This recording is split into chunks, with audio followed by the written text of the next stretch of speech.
Welcome to Oz Seekers. Ricky here, Mike and Turk, and welcome to Williamstown. That's right, Port City, southwest of Melbourne, and tonight we're going to go hunt some ghosts. What do you reckon? Let's go for Let's it. do it.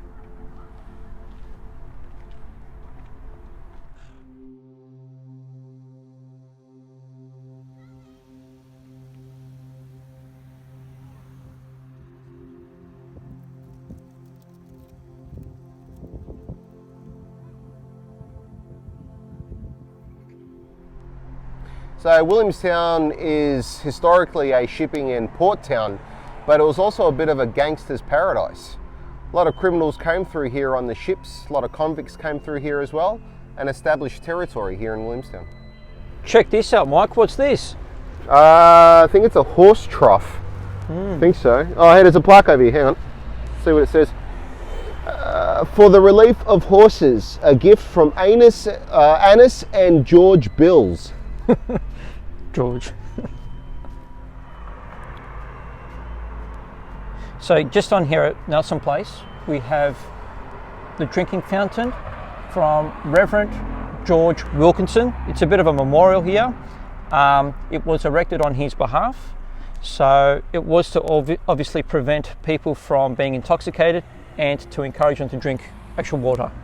Yeah, so the story was he suggested the idea of creating the fountain so that when sailors would come off their ships, disembark from the ships, they would drink it and it would encourage them to stay sober and not cause trouble in town, which Williamstown had a bit of a problem with people getting drunk and causing trouble. There's a bit of a legend as well about it, that because it was erected after he died, and the legend says that if you pass it and you're intoxicated, you actually get splashed with water from inside the fountain as a reprimand from the Reverend George Wilkinson to tell you off for being drunk. So I've got my EMF reader here. Cool. So we'll just walk around and see if we can, pick anything up. See if we can detect any spirits. Yeah.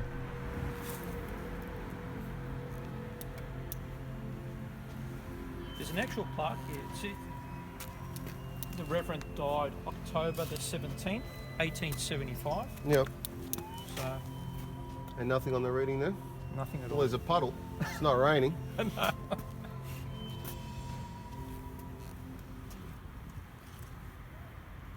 Maybe one of us just has a weak bladder.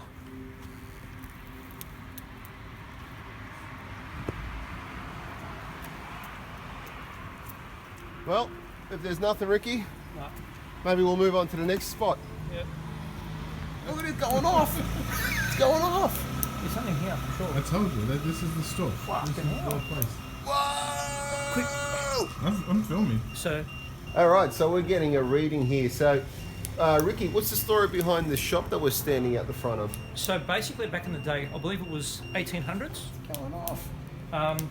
there was a father and son that owned a shop here, but they lived upstairs. And basically what happened was, obviously two men entered the store, they were robbing the place, obviously. And the father came downstairs to see what was going on. And he came with his shotgun. So he came downstairs with his shotgun. The shotgun didn't fire. So he started to wrestle the two thieves in the shop. And then his son ran down to see what was going on. To help out, To help out. And basically, his son actually ended up getting shot. Yeah, I think I read a little bit, and he tackled the burglar. The gun went off and killed the son. Yeah. So that's what's happened. There he goes.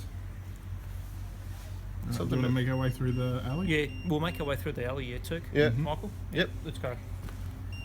Jeez.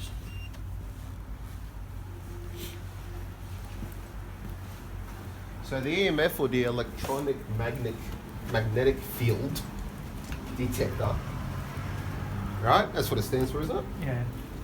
Was going crazy. Was absolutely going crazy in front of the shop where the son was killed. Yeah. Yeah, right at the front. So now we're just in the alleyway behind the shop, and we're going to see if we can detect something. All right, so we're making our way back now to the front of the shop, making our way through the alleyway. The EMF isn't detecting anything at the moment, it's gone quiet, so we'll make our way back out onto the main road there.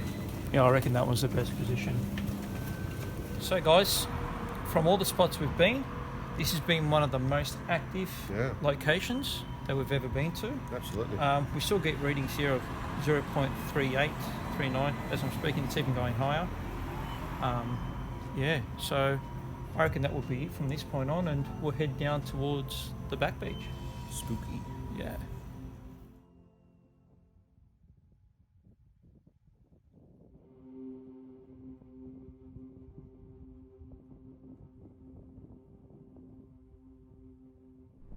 So here we are at the back beach of Williamstown, Point Jollybrand. That's right. More specifically, we're standing in front of the Lighthouse here, which later on became the Time Ball Tower. That's right. Now, there was a gentleman who looked after this for 37 years. His name was Richard Vaughan. This was in the late 1800s, early 1900s, and he was the official timekeeper here. And at 1 p.m. every day, he would drop the ball, which is found at the top of the tower, and that would signify to the captains and the vessels passing to synchronize their watches so they knew what time of day it was.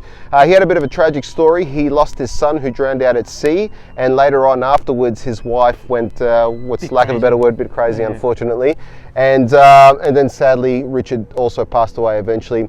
But some say, legend has it, if you stand here quietly at night, you can hear the wailing of his deranged wife. So let's just sit quietly and see if we can hear something. That's it.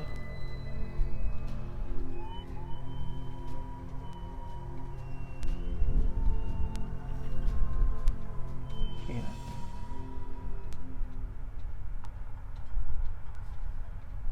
Ricky!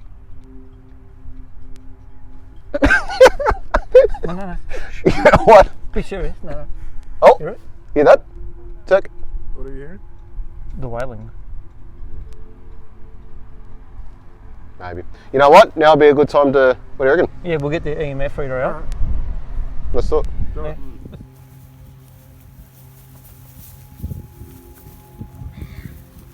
Watch out for dog crap.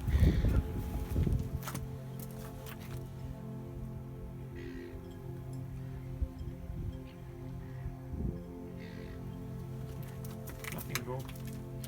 No ready? No. So we've done our lap around the tower. Unfortunately, we didn't get any reading on our EMF reader. Yeah. So we just follow through and see what else we can sort out. Let's move on. Yeah. All right. Let's go.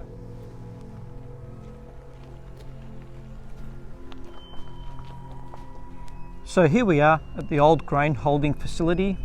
We do believe that there were dead bodies that were buried underneath here as well. Yeah, rumour has it that that's the case. We went on a tour a few years ago through Williamstown, and we're not quite sure if that's accurate or not, but I think they're called lantern ghost tours. That's correct. And they operate throughout Melbourne. They're actually really cool, really informative as well. So if you want like a really professional ghost tour experience, look those guys up.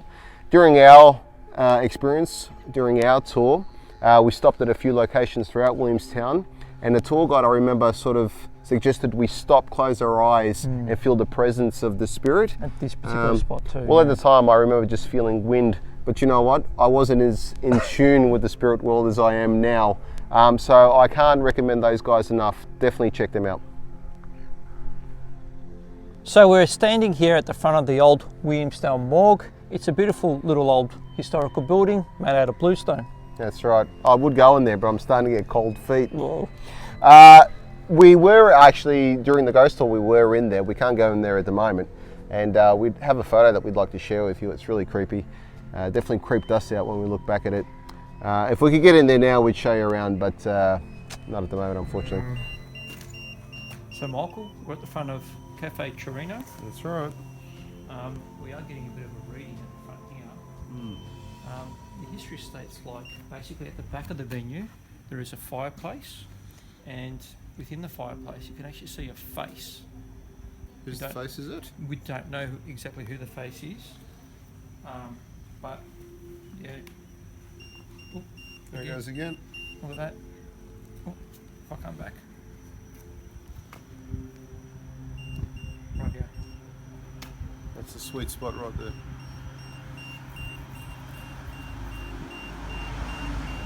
It's going off again. It is, yeah.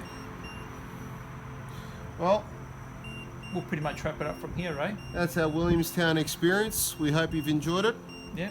And I think Ricky, myself, and Turk will sign off and see you guys next time. Mate, this is going crazy.